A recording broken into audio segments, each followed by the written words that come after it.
রবীন্দ্রনাথ ঠাকুরের বিচিত্র স্বাদ।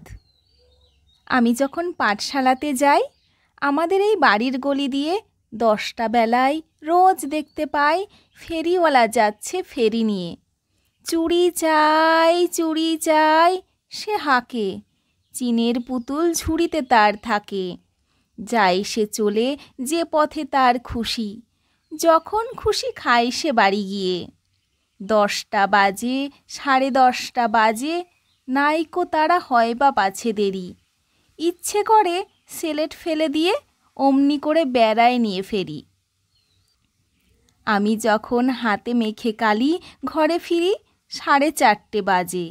কোদাল নিয়ে মাটি কোপাই মালি, বাবুদের ওই ফুল বাগানের মাঝে।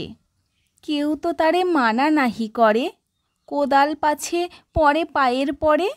গায়ে মাথায় লাগছে কত ধুলো, কেউ তো এসে বকে না তার কাজে। মা তারে তো পরায় না সাফ জামা, ধুয়ে দিতে চায় না ধুলোবালি। ইচ্ছে করে আমি হতেম যদি বাবুদের ওই ফুল বাগানের মালি।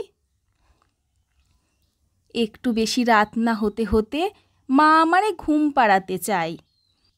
জানলা দিয়ে দেখি চেয়ে পথে পাগড়ি পরে পাহারাওয়ালা যায়। আধার গলি লোক বেশি না চলে, গ্যাসের আলো মিটমিটিয়ে জ্বলে। লণ্ঠনটি ঝুলিয়ে নিয়ে হাতে দাঁড়িয়ে থাকে বাড়ির দরজায়।